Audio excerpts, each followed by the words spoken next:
Welcome into OutKick the show. I am your fearless leader, Clay Travis. I hope all of you are ready for some big, fun football action. Starting tonight, we've got the NFL returning with Arizona going up against Seattle. I'll give you a pick on that is involved with Prize Picks here in a little bit. I'm also going to do our gambling show with Kelly Stewart. I will be down in Athens going to the Georgia-Alabama game in person. And I saw a bunch of stats. I mean, look, I'm fired up with these games coming up, and I wanted to hit you with this stat. This is from SEC Numbers Twitter account, comparing Georgia and Alabama since 2017. Now, Alabama has won head-to-head almost all the games against Georgia. But when you go through since 2017, the same number of national championships, each has won 2. Georgia has won 100 games since 2017. Alabama has won 98. Wins against ranked opponents, Georgia 36, Alabama 35. Conference wins, Georgia 63, Alabama 62. So even with Nick Saban in command of the Tide Dynasty, they were not able necessarily to pull away against Kirby. Now, head-to-head, Alabama has certainly outperformed Georgia in that matchup. I think Georgia is going to get this win. And if I'm right, Kalen DeBoer is going to be in for a hot seat, the likes of which you've never seen before. Now, I think Georgia is going to win because I think ultimately I'm not sold on this Alabama defense. And I'm not 100% sold on the Georgia defense either after seeing what Tennessee was able to do to Georgia. But I think at night in Athens, there's going to be too much for Alabama to overcome. And if I'm right, if Alabama loses to fall to 2-2, think about what the Alabama schedule looks like from there. Because I don't know that we're getting enough attention paid to how brutal the Alabama schedule is if Alabama were to lose this game to Georgia. Think about this. Alabama obviously plays Georgia. Georgia's a couple of point favorite in this game. I'm taking Georgia to win by a field goal or more. Then Vanderbilt next week. Vanderbilt's going to beat Utah State Saturday. Vanderbilt will then be, 5-0? I think I'm right about that. 5-0 Vanderbilt will go to Alabama and try to win 2 in a row. Then Alabama has to go to Missouri. I'm on the record as saying I think Missouri's going to win that game. And I think that's going to be the win that really suddenly everybody looks around and says, what in the world's going on with Kalen DeBoer? Then Tennessee comes to town.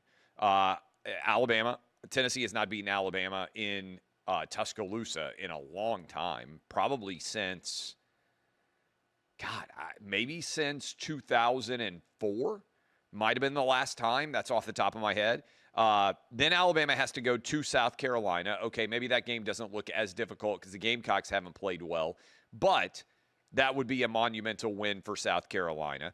Then LSU, then Oklahoma, and then closing out at Auburn.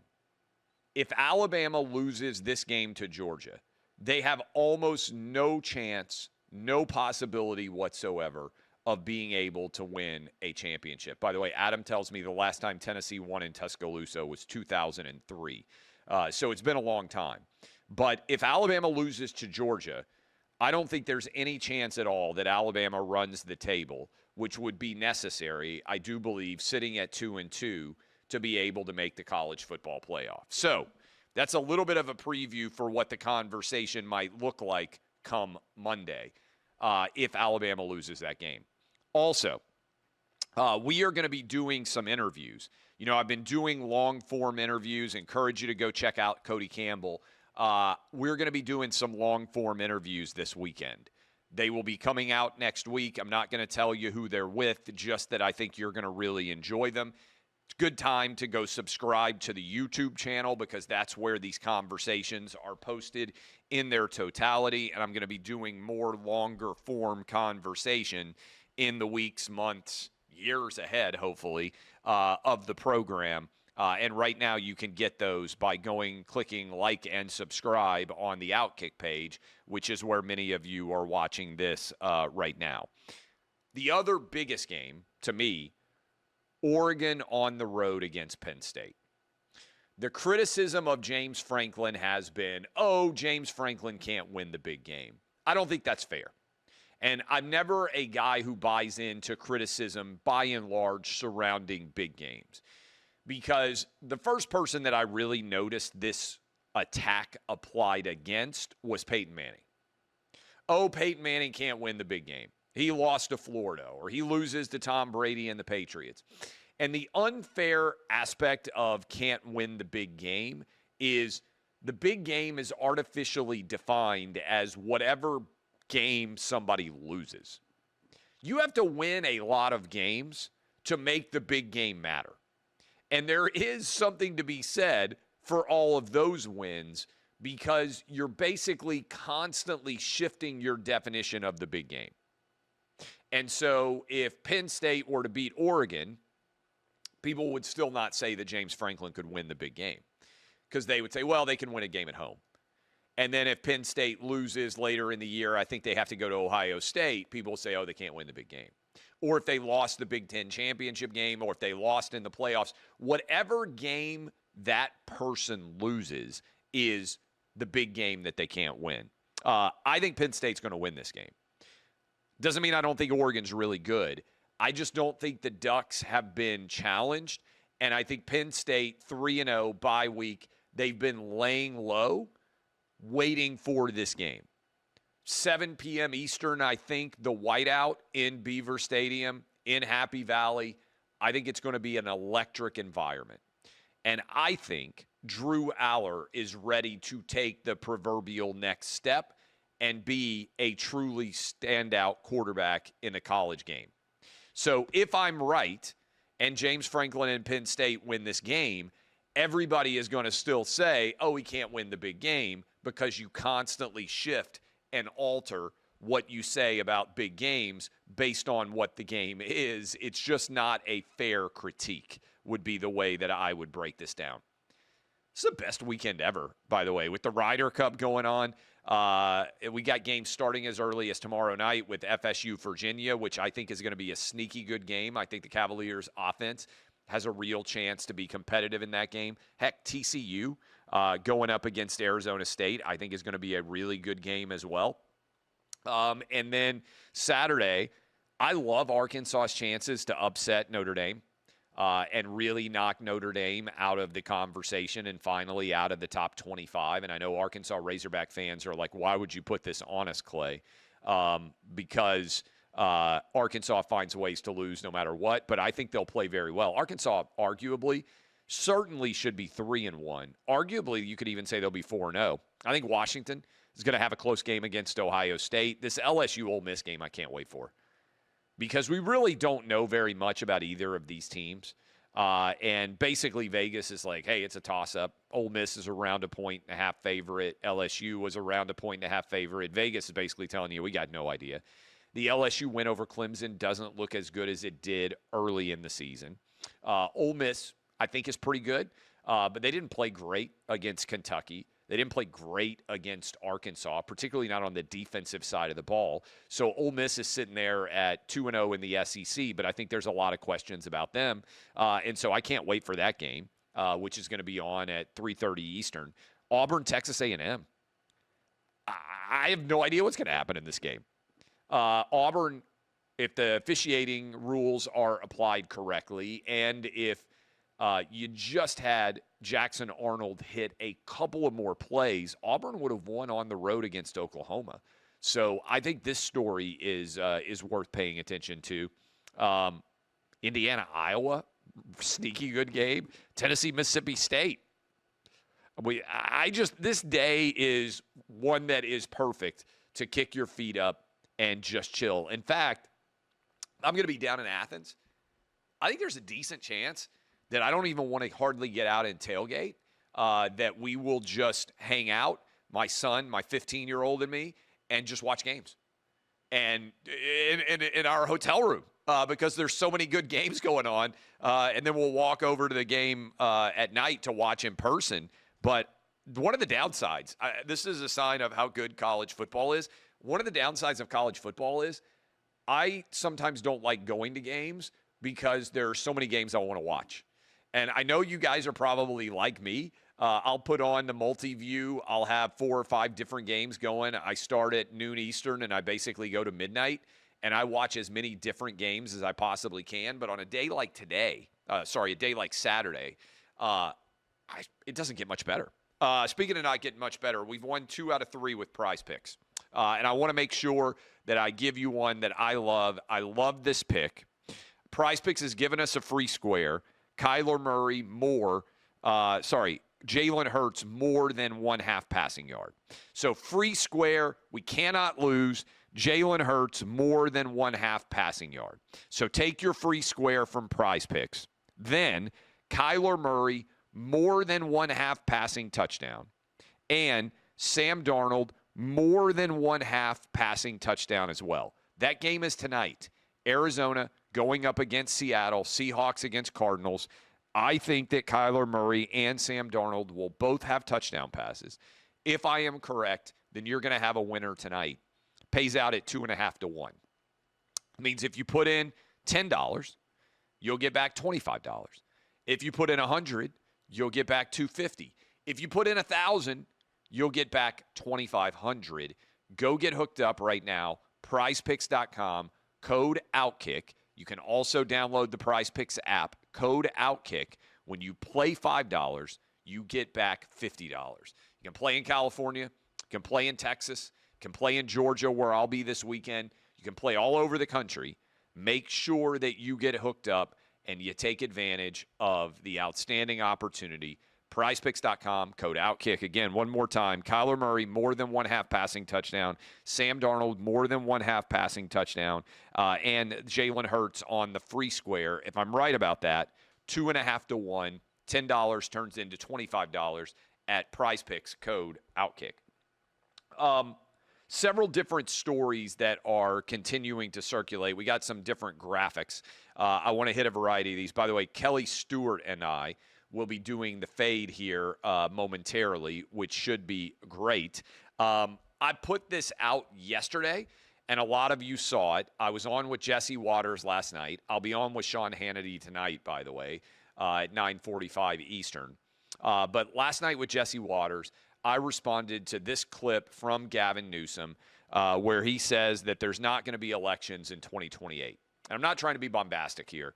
I'm not trying to just draw attention to myself, but I directly challenged Gavin Newsom, and I said I'll put $10 million of my own money. I will push it into the center of the table, and Gavin Newsom can put $10 million of his donor money. Gavin Newsom is saying we're not going to have an election in 2028. I think that kind of rhetoric, which there's no way he actually believes it, is directly contributing to a lot of left-wing violence. Because if you call people fascist dictators, if you call them Nazi dictators, if you call them Adolf Hitler, if you call us who voted for Trump Nazis, eventually some of your crazy supporters, like what we just saw in Dallas, believe it's true, even if it's not. Gavin Newsom knows this is not true, but he wants to be the nominee in 2028. And so he is willing to say whatever dishonest things are necessary in order to be the nominee in 2028 to be president of the United States. Here is Gavin Newsom on Stephen Colbert's comedy show. As I talked about yesterday, the real conversation in the wake of the Jimmy Kimmel controversy should be about why all of these late night shows are allowed on the public airways of ABC, NBC, CBS to have shows that only have left-wing guests. That would seem to me quite simply to not be in the public interest, but this is what it sounded like for Gavin Newsom to make that lie. I fear that we will not have an election in 2028. I really mean that in the core of my soul, unless we wake up to the code red, what's happening in this country, and we wake up soberly to how serious this moment is.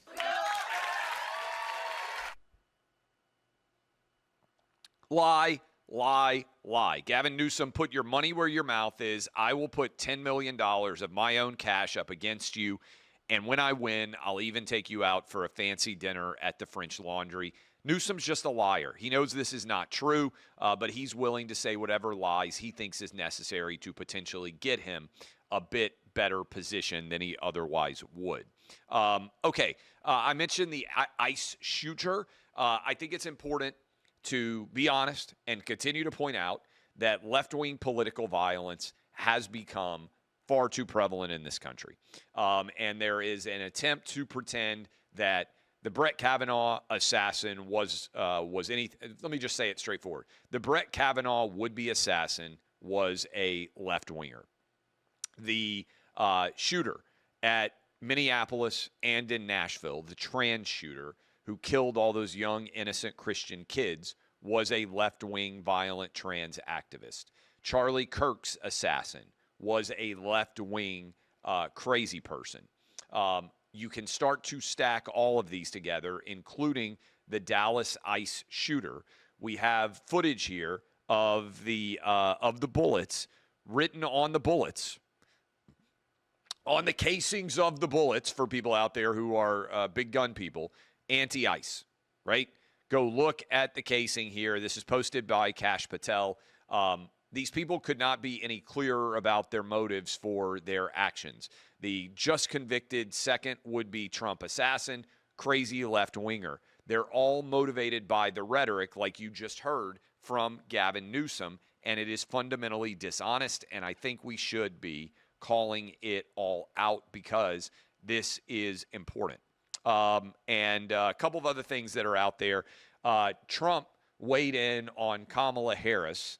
And if we can pull up Trump's statement here, Kamala is saying that the 21st, that her loss to Trump was the closest election of the 21st century. And so I want to pull this up. Trump called it out, said this is not actually true. And I want to give you the actual data here because Trump is correct. The other elections were actually much closer than this. And so I want to hit you with this. So Trump won, and this gets a little bit complicated because Trump won by well over 1 million votes in the popular vote, right? Trump won in the Electoral College very closely as well. But what Kamala is trying to refer to here is if she had won Pennsylvania, Michigan, and Wisconsin, she would have gotten 270 electoral votes to Trump's 268. She would have been elected president even though she lost the popular vote. And by that math, Trump won the 2024 election with tens of millions of votes, 150 million-ish votes cast plus. Trump won the election by 229,766 votes. That's a very close race. But 2000 Bush v. Gore, as Trump references here, was actually decided in the state of Florida by 537 votes. That was the final margin that George W. Bush was held to have won the state of Florida by. In 2004, George Bush defeated John Kerry by 118,601 votes. Obama won comparatively big election margins in 2008 and 2012.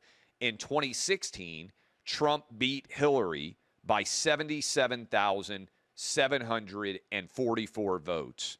In 2020, Biden beat Trump by only 42,918 votes. Okay? That means Kamala's 2024 loss was actually not as close as 2000, 2004, 2016, and 2020. So when she's saying this is the closest election of the 21st century, she's actually totally wrong, and she should be called out on it because she lost in 2024 by more than Al Gore lost by in 2000, by more than John Kerry lost by in 2004, by more than Hillary Clinton lost by in 2016, and by more than Trump lost by in 2020. So 2024, in that context, was actually the third biggest election win of the 21st century. In fact, Trump 2024 was the only race that was, he won by more than everybody but Barack Obama in the 21st century. So worth kind of putting that out there because I do think that's a significant component here to, frankly, dishonesty. Okay, I'm going to talk with Kelly Stewart here in a moment. So let's go ahead and dive into, if we could, the comments out there from YouTube. And I might need to have those sent to me again because I get so many text messages, it's hard for me to stay on top of any of these. Here are the comments. I think I found them. Any updates on the dildo throwers' legal defense? This is Ben asking that question. I have DM'd with the New York City area dildo thrower, and I need to follow up with him and see the absolute latest on all the charges that he was facing. But I have talked with him, and we have talked about making sure he has the right team. I'm glad that you asked. I should follow up and see what the absolute latest is there because I'm promising that I'm going to help him. Congratulations, Clay. You were a pawn in Jimmy's I'm the Victim comeback tour. This wasn't about the government silencing someone. It was about a guy overstepping the boundaries of decency on the public's airwaves and many people letting him know. Look, I understand it's rare, but I'm actually always going to stand on principle, even if that upsets some of you. And that means that sometimes people are going to say things that I think are offensive, that I think are moronic, that I think are dumb, and I'm going to defend them. Just like I defended Roseanne, just like I defended Gina Carano, just like I defended Megyn Kelly back in the whole blackface scandal era, I am always going to defend people from getting canceled because of things that they said. I just am. And sometimes that's going to upset people because most people do not stand on principle. They stand on politics. Now, if you watched yesterday's show, which I would encourage you to go back and watch, I said that people like you are actually getting distracted by the Jimmy Kimmel story and missing the much bigger story, which is YouTube censored this program. They censored Clay and Buck. They would not allow us to post an interview with Rand Paul in 2022. They would not allow us to post an interview with President Trump in 2022. They actually suspended the OutKick program. They gave us strike after strike such that this program doesn't actually air live on YouTube even to this day because they demonetize so much of our content. That's a huge story. I was directly censored at the behest of the Biden administration. What everybody got distracted by with Jimmy Kimmel is he missed 4 days of a show. Even now you're in the comments upset about Jimmy Kimmel and you missed that YouTube acknowledged, oh yeah, we shut down tons of people. I'm just an example of it on this very platform where many of you are asking questions right now. That's the story. And you're worried about what Jimmy Kimmel said in his monologue. You're getting played. You're getting played. You think it was a coincidence that YouTube put all this out right in the midst of all the Jimmy Kimmel news? They knew nobody was going to pay attention, including you. You're worried about what I said about Jimmy Kimmel. You didn't even notice that this program was censored, that they would even suspend this program, that they wouldn't let us post actual interviews with people running for Senate and President of the United States. The very foundation of what you should want in a representative democracy is the absolute ability to simply, very easily hear from the political candidates themselves. So, again, I don't apologize. I never will. I'm going to tell you exactly what I think. You can agree or disagree, but a lot of you get lost in minutia that doesn't actually matter, and you miss the big stories that do. A lot of media do too. At least they're doing it intentionally. I've had zero disappointment in my play calling, Brian Callahan, from a guy who just had to give up his play calling duties. I know nobody cares about the Titans. If you had watched the Titans this season, and certainly if you watched them last season, this is the worst head coaching hire I've ever seen. And I get it. I mean, if Brian Callahan were in New York or he were in LA or he were in Chicago, everybody would be talking about how bad he has been.